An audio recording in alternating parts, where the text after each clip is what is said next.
Hello Scorpio! Welcome dito sa aking channel Scorpio. Alamin natin kung anong messages, vibration, gabay, energy para sa inyong lahat. Scorpio, at ay weekly Christmas reading para sa inyong lahat. Christmas reading para sa lahat ng Scorpio. Oh, wow!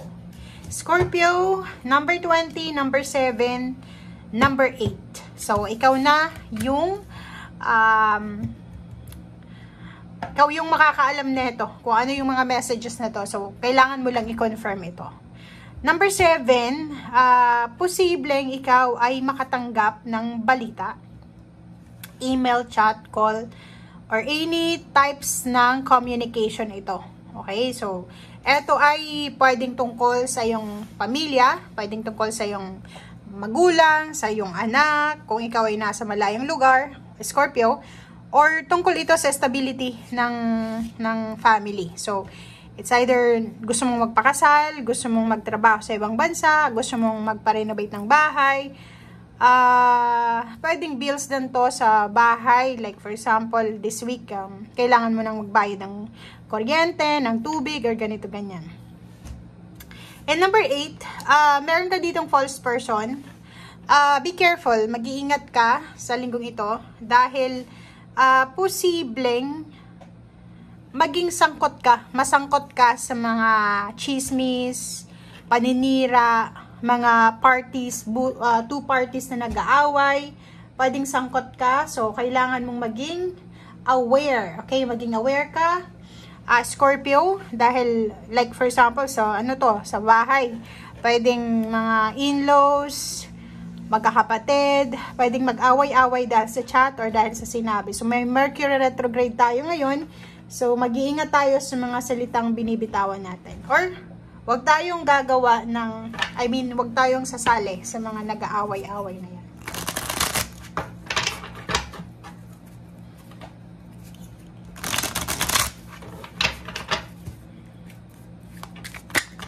Okay. So, meron kang 4 cards. Meron din ditong Wheel of Fortune, same as Pisces. So, nakikita natin dito, Scorpio, na posibleng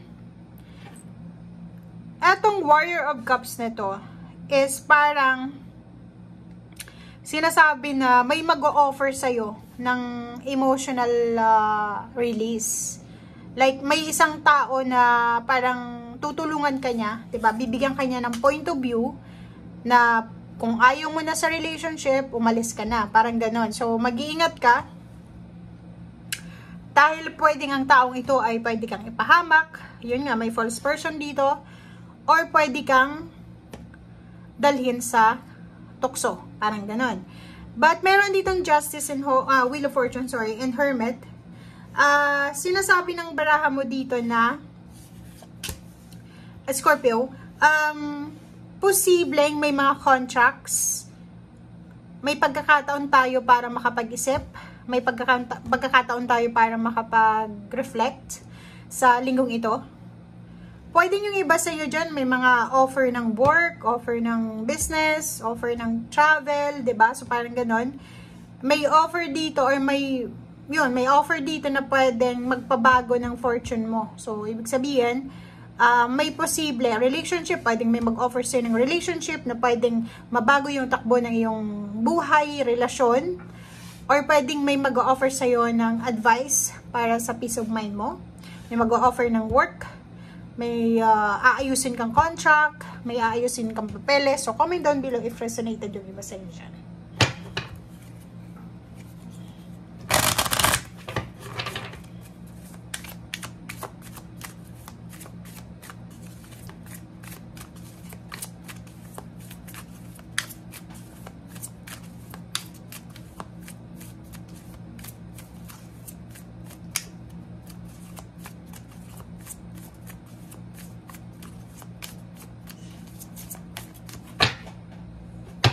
Okay, Scorpio, alamin natin kung ano pa yung messages.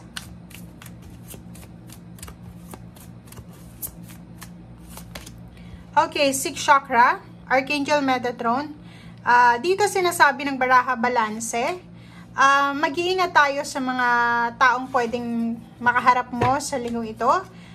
decision making tungkol sa mga offers or kung ano pa man siya, mag-iingat din tayo kasi parang eto, tsaka Hermit, is parang sinasabi sa inyo na make sure na yung ino-offer sa atin is visible, 'di ba? Visible yung kung ano yung kontrata or 'di ba, yung wag kang papayag na kung ano lang yung sasabihin sa iyo, like ito lang yung sahod mo or kung ano man tong ino-offer sa iyo. So be courageous na alamin natin kung ano yung karapatan natin. Lalo na kung trabaho to sa ibang lugar or sa ibang bansa.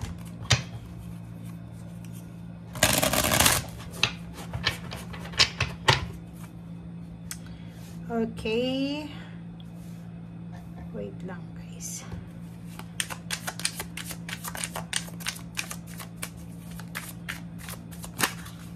Scorpio, the moon. Mayroong iba sa inyo dito na marami kayong mga kinakatakutan. Natatakot yung iba sa inyo, sa pera to eh. Parang natatakot yung ibang Scorpio sa inyo. Kung saan na kayo kukuha ng inyong financial na expenses, 'di ba? Yung expenses nyo for this week, like Christmas, parang iniisip nyo, 'di ba? Natatakot kayo eh. Iniisip nyo, saan ba ako kukuha ng panghanda? Siguro yung may mga anak dyan, parang iniisip nyo, yung anak nyo walang regalo, wala man lang na pagkain, na ganito, ganyan. So, mayroon din ng Scorpio na kailangan mong kalmahin ang iyong emosyon. May death card dito. Ang death card na to is yung trabaho to, finances. Parang yung iba sa inyo dyan ay namumroblema kung saan na, kung matatapos na yun. Like for example, kung may trabaho ka tapos hindi ka naman regular dyan sa pinagtatrabahuhan mo, natatakot ka na baka mawalan ka ng trabaho, natatakot ka na baka hindi mo ma-provide yung financial needs ng family mo, or natatakot ka na maghiwalay kayo ng karelasyon mo. So, nandito yung Queen of Cups. Alisin mo yung lahat ng takot mo. Go with the flow. Pray, and then yun, gawin mo kung ano yung magagawa mo. Nako, ang papangit ng tatlong barahang to. Comment down below. Kasi mayroong the Devil, the Hangman, and then Death card. So, kung makikita mo to, sabi ng baraha sa'yo dito na natatakot ka na posibleng may mawala sa'yo.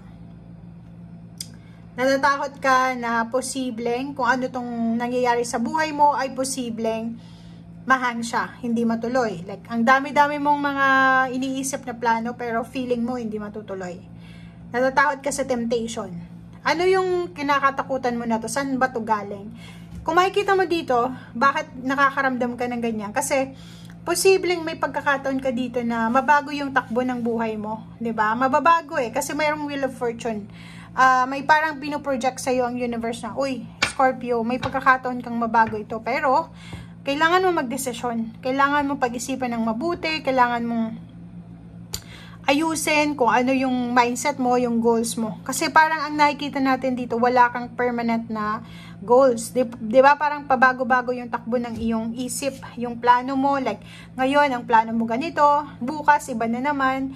And hindi mo alam na yung parang yung pagpaplano mo, ay nasisira noon yung diskarte, 'di ba? Yung pagpaplano mo ay nasisira noon yung parang plano mo, 'di ba? Kasi kung pabago-bago ka ng plano, wala kang mabubuong plano, 'di ba? Ganun lang 'yun. Hay nako. Scorpio, tingnan natin ano pa ba? Okay, Two of Swords and Temperance. So 'yun, mag-iingat ka, 'wag kang magpadalos-dalos. Huwag kang magtitiwala agad-agad. It's either relationship itong ino-offer sa'yo, business, or kano pa man. Pero nakikita natin, ang ino-offer sa'yo dito is, yung iba dito may mga relationship. So, temperance, kailangan mong magkaroon ng pasensya. Temperance and Two of Swords. Huwag tayong magmadali. Huwag nating madaliin yung success. And if ever man, na may mga decision making kayo na gustong gawin sa buhay this week, make sure na pag-isipan nyo yan. Diba? May Hermit dito, sinasabi na, tapos mayroon pa ditong chakra. Diba? Balance. Kailangan mong i-harmonize yung isip mo, tsaka yung puso mo. Dapat in harmony sila. Diba? Dapat, ang tawag dito, pare-pareho.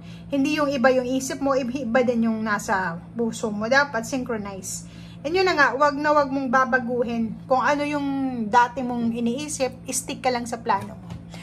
Okay, so thank you for watching, guys.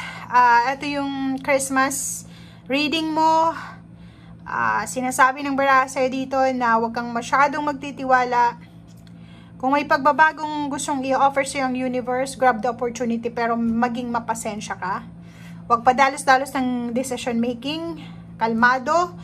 Pag-isipang mabuti, alamin kung ano yung karapatan mo, alamin kung legal ba yan na business na yan, legal ba yan na contract na yan, and yun lang. Thank you guys. Bye!